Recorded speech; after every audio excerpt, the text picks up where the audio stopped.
দর্শক, ঢাকার ডিএসসিসির প্রশাসন বলেছেন আওয়ামী লীগ এবং জামাত তারা দুই দলেই পাকিস্তানের পক্ষে ছিলেন। আওয়ামী লীগ এবং জামাত স্বাধীনতার পক্ষে ছিলেন না, একমাত্র বিএনপি স্বাধীনতার পক্ষে ছিলেন। দর্শক, আমার কথা হচ্ছে 1971 সালে মুক্তিযুদ্ধে মা বোনদের ইজ্জতের বিনিময়ে, বাংলাদেশের মুক্তিকামী দামাল ছেলেদের রক্তের বিনিময়ে এই বাংলাদেশ স্বাধীন হয়েছিল। তখন ছিল একমাত্র আওয়ামী লীগ, আর জামায়াত ছিল পাকিস্তানপন্থী রাজাকারের দল, আল বদরের দল, যারা পাকিস্তানের পক্ষ হয়ে বাংলাদেশের মা বোনদের ইজ্জত হরণ করেছে আর বাংলাদেশের মুক্তিকামী দামাল ছেলেদের রক্তকে চুষে খেয়েছে এই জামাত বাহিনী। তখন বাংলাদেশের একমাত্র দল ছিল যেটা আওয়ামী লীগ, এবং এই আওয়ামী লীগের নেতৃত্বে বাংলাদেশে মুক্তিযুদ্ধ হয়েছিল। তখন বিএনপি কোথায় ছিল? বাংলাদেশের মুক্তিযুদ্ধের 11টি সেক্টরের একটি সেক্টরের কমান্ডার ছিলেন মেজর জিয়াউর রহমান। মুক্তিযুদ্ধের 11টি সেক্টরের ভিতরে প্রথমে তিনি 1 নম্বর সেক্টরের দায়িত্ব পালন করেন এবং জুন মাস থেকে 11 নং সেক্টরের দায়িত্ব পালন করেন।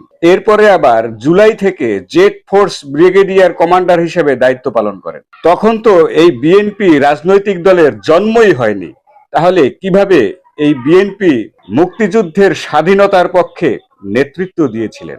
1971 সালে স্বাধীন হওয়ার পরে 1978 সালে 1 সেপ্টেম্বর রমনা রেস্তোরাঁয় এই বিএনপির আত্মপ্রকাশ ঘটে।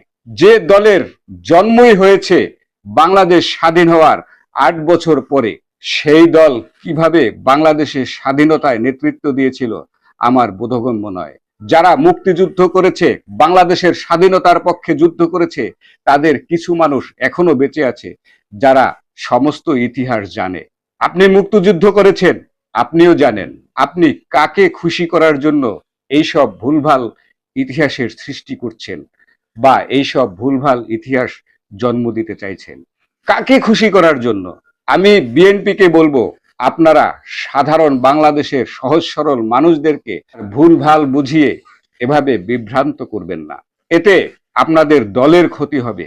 মিথ্যাচারের কারণে মানুষ আপনাদের নিয়ে, আপনাদের বিএনপি দলকে নিয়ে হাসাহাসি করবে। সঠিক ইতিহাসকে মানুষের কাছে তুলে ধরুন, এতে আপনার দলের ক্ষতি হবে না, বরং আপনার দলের সুনাম হবে।